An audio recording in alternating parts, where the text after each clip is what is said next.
اعوذ باللہ من الشیطان الرجیم بسم اللہ الرحمن الرحیم یا ایہا الذین آمنوا کونوا قوامین للہ شہداء بالقسط ولا یجرمنکم شنآن قوم علی الا تعدلوا اعدلوا هو اقرب للتقوى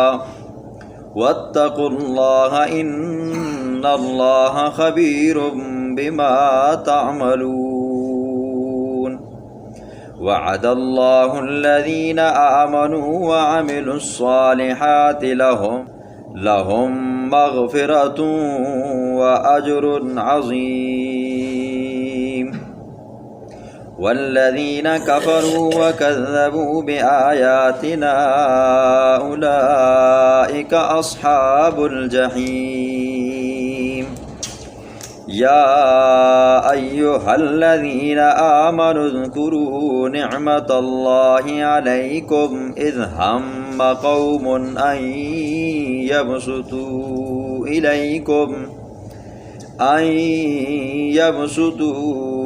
إليكم أيديهم فكف أيديهم عنكم واتقوا الله وعلى الله فليتوكل المؤمنون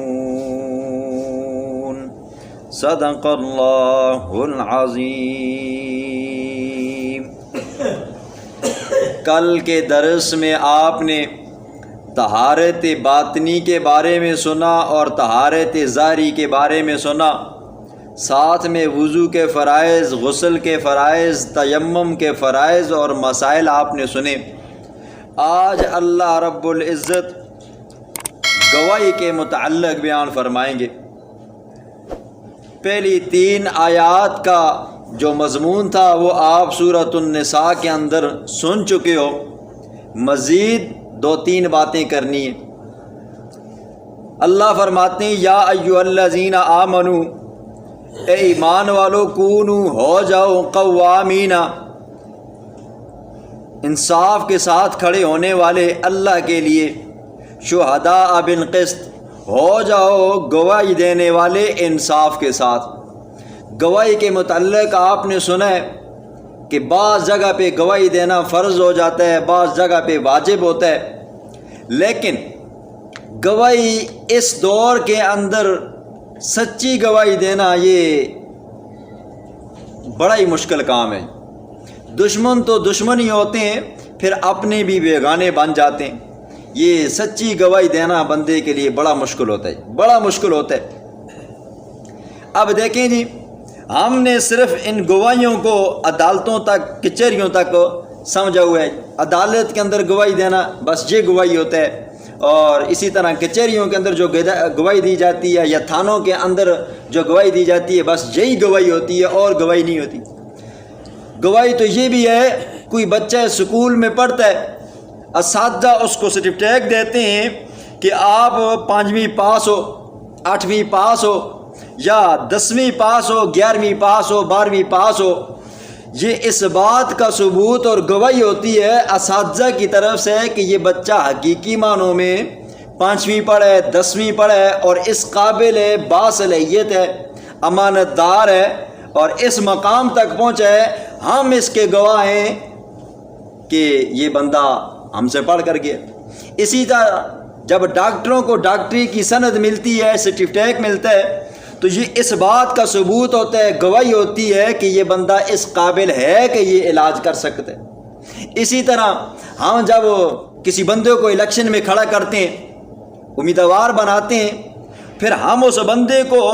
ووٹ دیتے ہیں، یہ اس بات کی گواہی ہوتی ہے کہ یہ بندہ باصلاحیت ہے، امانت دار ہے، دیانت دار ہے، با کردار ہے، اور ہم اس کی طرف سے گواہی دیتے ہیں کہ یہ بندہ اس کا مستحق تھا۔ اب دیکھیں جی، کتنی ایسی چیزیں ہیں کہ جب ہم اس کے بارے میں تسلی کرتے ہیں یا پوچھ تاچھ کرتے ہیں تو وہ حقیقت میں جھوٹی نکل آتی۔ مثال آپ کو الیکشن ہی کے بارے میں دوں گا۔ آپ نے کسی بندے کو ووٹ دیا تو آپ نے سنا ہے کہ ووٹ دینا یہ اس بات کی گواہی ہوتی ہے کہ یہ بندہ مستحق تھا اور باصلاحیت تھا، امانت دار تھا، دیانتدار تھا، ہم گواہی دیتے ہیں یہ ہمارا ووٹ ہے جی، اس کو ہم ڈال رہے ہیں۔ بعد میں پتہ چلتا ہے کہ اب وہ بندہ جب جیتتا ہے آگے جاتا ہے، چرسی پنگی پوٹیوں والے کام کرتا ہے، شرابیوں والے کام کرتا ہے، یہ آپ کی گواہی آپ کے لیے وبال جان بن جاتی ہے۔ اسی طرح ووٹ دینے کی دوسری ایک شرعی حیثیت بھی ہے جی، یہ سفارش ہوتی ہے جی۔ ووٹ کی دوسری شرعی حیثیت سفارش کی ہوتی ہے کہ ہم اس بات کی سفارش کرتے ہیں کہ یہ بندہ ووٹ کا مستحق ہے، لہٰذا اسے الیکشن میں اتارا جائے اور اسے ممبر بنایا جائے، جرنل بنایا جائے، یا یہ ہے کہ اوپر کے لیول کا جو بھی ہے وہ اس کو بنایا جائے۔ ہم گویا کہ سفارش کرتے ہیں۔ اور سفارش کے بارے میں آپ پیچھے قانون سن چکے ہو، 5ویں پارے کے اندر اللہ نے فرمایا من یشفع شفاعۃ حسنۃ یکن لہ نصیب منہا، جو بندہ کسی کی اچھی سفارش کرتا ہے، سچی سفارش کرتا ہے، تو رب کا قرآن کہتا ہے اللہ رب العزت اس بندے کو اس کی اس سفارش کرنے کی وجہ سے بھی ثواب عطا فرماتے ہیں۔ اور جو بندہ ومن یشفع شفاعۃ سیئۃ یکن لہ کفل منہا، اور جو بندہ کسی کے بارے میں سفارش کرتا ہے اور سفارش ہوتی بھی کیا ہے جی، جھوٹی ہے، یا یہ ہے کہ سفارش ہوتی بھی غلط ہے، غیر مستحق بندے کے لیے کرتا ہے، تو رب کا قرآن کہتا ہے کہ اس بندے کے لیے وہ یہ والی سفارش وبال جان بن جاتی ہے۔ خیر جب باری آئے گی الیکشنوں کی یا یہ ہے کہ ووٹوں کی، تو وہاں پر اس کے ووٹوں کے متعلق بیان کیا جائے گا۔ تو مطلب اور خلاصہ کلام یہ ہے کہ گواہی صرف عدالتوں تک محدود نہیں ہے جی۔ ہم کسی بندے کے بارے میں اگر علاقے کا بڑا بندہ ہے تو ہم کسی کو کہتے ہیں کہ یہ بندہ با کردار بندہ ہے، اچھا بندہ ہے، تو یہ ہماری گواہی ہوتی ہے کہ واقعی حقیقت میں یہ بندہ اچھا ہے، یہ سچ ہے۔ اور اگر آپ جھوٹ کے اعتبار سے کہہ رہے ہیں، یا یہ ہے کہ اپنی جان پہچان کے اعتبار سے کہہ رہے ہیں، یا یہ ہے کہ اپنی شان و شوکت کو بڑھانے کے لیے یا چپڑوسی کے طور پر کہہ رہے ہیں، تو یہ کیا ہے جی، آپ کے لیے یہ والی گواہی دینا وبال جان بن جائے گا۔ اسی طرح قرآن یہ کہتا ہے کہ عدل و انصاف کرو جی، تو عدل و انصاف کے اندر عمومی طور پر 2 چیزیں رکاوٹ بن جاتی ہیں، یا محبت تعلقات رکاوٹ بن جاتے ہیں، یا یہ ہے کہ دشمنی رکاوٹ بن جاتی ہے۔ عام طور پر بندہ جب انصاف نہیں کر سکتا تو یہ 2 چیزیں ہوتی ہیں۔ مثال کے طور پر آپ کے پاس کوئی ایسا کیس آیا کہ 2 بندوں کا جھگڑا ہوا، ایک نے دوسرے کے اوپر ظلم کیا، زیادتی کی، اور کیس آیا آپ کی عدالت میں، آپ کے پاس آیا، آپ نے فیصلہ کرنا ہے۔ آپ دیکھتے ہو کہ ایک طرف آپ کا بھائی ہے اور ایک طرف دوسرے محلے کا بندہ ہے، جان پہچان والا نہیں ہے، تو یہاں پر انصاف کرتے وقت بندہ ڈماڈول ہو جاتا ہے جی۔ اب اپنے بھائی کے خلاف کرے، اس کے حق میں کریں تو بندہ پریشان ہو جاتا ہے، بھائی ناراض ہو جائے گا، اور ہے بھی اپنا بھائی ہے۔ اور یا یہ ہوتا ہے کہ درمیان میں تعلقات آ جاتے ہیں، بڑا اچھا خاصا دوست ہے، چھوڑو یار اس کو جاننے پہچاننے والا کوئی نہیں ہے، اس کو میں نے کب دیکھا ہے، تو بندہ اپنے دوست کے حق میں فیصلہ کرتا ہے۔ یا یہ ہے کہ درمیان میں قوم آ جاتی ہے جی، یہ ہماری قوم کا ہے اور یہ دوسری قوم کا ہے جی، لہٰذا میں اپنے قومی کا ساتھ دوں گا جی۔ بندہ عدل و انصاف کب نہیں کر سکتا؟ جب درمیان میں تعلقات آ جاتے ہیں، یا رشتہ داری آ جاتی ہے، یا دوستانہ یارانہ آ جاتا ہے، تو بندہ وہاں پر پھر انصاف نہیں کر سکتا جی۔ دوسری یہ ہے کہ دشمنی سامنے آ جاتی ہے،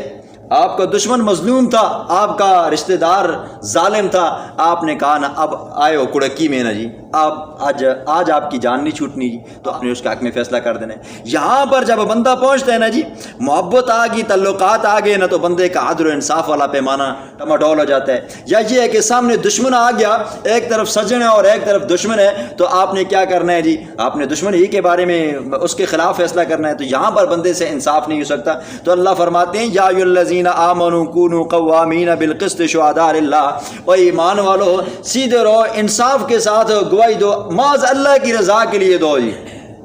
اللہ کی رضا کے لیے دو۔ ولا یجرمنکم شنآن قوم، مت ابھارے تمہیں شنآن قوم، کسی قوم کی دشمنی، علی اللہ تعدلوا، یہ کہ تم انصاف نہ کر سکو، اعدلوا، انصاف کرو، واقرب للتقوی، یہ تقوی کے زیادہ قریب ہے، اور واتقوا اللہ،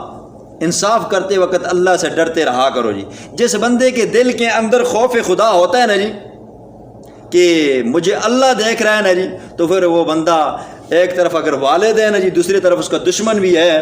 جس کے حق میں فیصلہ جانا ہے تو وہ تو جانا ہی جانا ہے جی۔ آپ نے سنا ہے کتنی مرتبہ حضور صلی اللہ علیہ وسلم نے منافق کے حق میں فیصلہ کیا، یہودی کے حق میں فیصلہ کیا۔ حضرت علی المرتضیٰ رضی اللہ تعالیٰ عنہ عدالت کے اندر کٹہرے میں کھڑے ہیں، لیکن بھانجا اس یہودی کے حق میں فیصلہ کرتا ہے جی۔ کیا ہے جی؟ سچائی ہے جی، سچائی کے اوپر، انصاف کے اوپر فیصلے کیے جاتے تھے۔ تو فرمایا واتقوا اللہ، اللہ سے ڈرتے رہا کرو۔ اب پتہ کیسا چلے گا جی بندے کو کہ مجھے اللہ سے ڈر ہے یا نہیں ہے؟ تو فرمایا ان اللہ خبیر بما تعملون، بندہ ہر وقت دل کے اندر یہ محاسبہ کرے، اپنے اعمال کو ٹٹولے، اپنے وجود کے اوپر یہ نظر ڈالے کہ آج میں اگر فیصلہ کر رہا ہوں، کل اللہ کی عدالت میں بھی مجھے جواب تو دینا ہے جی۔ اگر آج میں اللہ کو نہیں دیکھ رہا ہوں، اللہ تو مجھے دیکھ رہا ہے نا جی۔ تو جب بندہ یہ استحضار رکھے گا، اپنے ذہن کے اندر یہ باتیں رکھے گا کہ اللہ مجھے دیکھ رہا ہے، ہر وقت دیکھ رہا ہے جی، مسجد کے اندر ہوں تو تب دیکھ رہا ہے، گھر کے اندر ہوں تو تب دیکھ رہا ہے، محفل میں ہوں، دوستوں یاروں کے اندر ہوں، دشمنوں کی محفل میں ہوں یا سجنوں کی محفل کے اندر ہوں، تو مجھے میرا رب دیکھ رہا ہے، میں جو بات کروں گا تو سچ کروں گا۔ تو تب بندہ جب یہ دل کے اندر یہ ساری باتیں بٹھائے گا تو انصاف کا فیصلہ اس سے ہو سکے گا، وگرنہ اس بندے سے انصاف نہیں ہو سکتا۔ چوتھی آیت کے اندر اللہ رب العزت نے فرمایا کہ وہ لوگ جو ایمان لائے، نیک اعمال کیے، اللہ فرماتے ہیں لہم مغفرۃ واجر عظیم، ایسے لوگوں سے اگر چھوٹے موٹے گناہ بھی ہو جاتے ہیں تو اللہ فرماتے ہیں میں ان کے یہ چھوٹے موٹے گناہ معاف کر دوں گا۔ انسان ہے نا جی، تقاضۂ بشریت کے مطابق بندے سے گناہ ہو جاتے ہیں جی، اللہ فرماتے ہیں لیکن پھر بھی وہ ایمان لاتا رہا اور اعمال صالحہ کرتا رہا، فرمایا میں اسے کیا کر دوں گا؟ بخش دوں گا، جنت میں اسے جگہ عطا فرماؤں گا۔ لیکن وہ لوگ جنہوں نے کفر کیا، میری آیات کو جھٹلایا، اولئک اصحاب الجحیم، یہی وہ لوگ ہیں جو ایسی آگ کے دوست بنیں گے، ساتھی بنیں گے جو ہمیشہ بھڑکنے والی ہے۔ آخر میں اللہ فرماتے ہیں یا ایھا الذین آمنوا اذکروا نعمت اللہ علیکم، اور ایمان والو یاد کرو میری ان نعمتوں کو جو میں نے تمہارے اوپر کی تھی۔ اذ ہم قوم ان یبسطوا الیکم، جب ایک قوم نے ارادہ کیا تھا تمہاری طرف ہاتھ بڑھانے کا، تمہیں قتل کرنے کا، لیکن وہ رک گئے تھے۔ مفسرین نے اس آیات کے کئی شان نزول بیان فرمائے، لیکن دو شان نزول میں آپ کو سناتا ہوں۔ حضرت جابر رضی اللہ تعالیٰ عنہ فرماتے ہیں کہ حضور صلی اللہ علیہ وسلم جہاد کے ایک سفر سے واپس آ رہے تھے، راستہ بڑا لمبا تھا، تھکن تھی۔ حضور صلی اللہ علیہ وسلم نے صحابہ کو کہا کہ یہیں پہ پڑاؤ ڈالو اور قیام کرتے ہیں۔ حضور صلی اللہ علیہ وسلم بھی صحابہ سے تھوڑا علیحدہ ہوئے، ایک درخت کی ٹہنی کے نیچے آئے اور لیٹ گئے، اپنی تلوار کو ٹہنی کے ساتھ لٹکایا اور آرام کرنے لگ گئے۔ ایک دیہاتی دشمنوں کا بندہ آیا، اس نے تلوار اٹھائی اور خیام کے اندر سے نکالی اور سونت کر اللہ کے پیغمبر کے اوپر کھڑا ہو گیا، کہنے لگا من یمنعک منی، اب بتا تجھے مجھ سے کون بچائے گا۔ حضور کی آنکھ کھلی، حضور نے دیکھا ایک دیہاتی ہے اور ہاتھ میں تلوار ہے اور وہ بالکل ننگی ہے اور کہہ رہا ہے کہ تجھے مجھ سے کون بچائے گا۔ حضور صلی اللہ علیہ وسلم کے منہ سے الفاظ نکلے اللہ، مجھے میرا رب بچائے گا جی۔ تو اس دیہاتی کے ہاتھ کانپنے لگے۔ پھر دوبارہ اس نے یہ جب جملہ بولا تو جبریل امین آئے، مکہ مارا، اس سے تلوار گری تو حضور صلی اللہ علیہ وسلم نے اٹھائی اور کہا اب تو بتا تجھے مجھ سے کون بچائے گا جی۔ اب اس نے کہا آپ تو بڑے رحیم ہو، بڑے مہربان ہو جی، تو آپ جیسا کوئی شفیق نہیں ہے۔ حضور صلی اللہ علیہ وسلم نے کہا چلو آپ کی جان ہم بخش دیتے ہیں، چھوڑ دیتے ہیں جی۔ اس بندے نے جب یہ دیکھا نا جی کتنا مہربان ہے، تھوڑی دیر پہلے میں نے ابھی اس کی گردن کے اوپر تلوار رکھی تھی اور اسے بچانے والا کوئی نہیں تھا، اب جب اس کے ہاتھ میں تلوار تھی مجھے قتل کرتا تو مجھے بچانے والا کوئی نہیں تھا، لیکن میں نے اپیل کی، میں نے رحم کی، اپیل کی تو مجھے معاف کر دیا، فوراً کلمہ پڑھ ڈالا جی۔ یہ حضور صلی اللہ علیہ وسلم کی شفقتیں تھی، رحم تھا، مہربانیاں تھی۔ اور دوسرا شان نزول مفسرین یہ بھی بیان فرماتے ہیں کہ خیف بنو کنانہ کا یہ ایک مقام تھا جی، حجرہ سمجھو آپ، ایک قوم کے جو حجرے ہوا کرتے تھے، تو یہ ان کفار کا، مشرکین مکہ کا یہ ایک حجرہ تھا، یہاں پر وہ بیٹھ کر میٹنگیں کیا کرتے تھے۔ جو بڑی بڑی پلانگیں ہوتی ہیں نا جی، بڑی اوپر کی سطح پر، ایک تو چھوٹی ہوتی ہے نا یہ چھوٹے موٹے حجروں میں، ایک بڑی سطح پر ہوتی ہیں پلانگیں نا جی، ان کے لیے علیحدہ ایک کمرہ بنا ہوتا ہے جی، خاص بندے کا گھر ہوتا ہے۔ تو یہ یہاں پر جمع ہوئے کفار، انہوں نے کہا کہ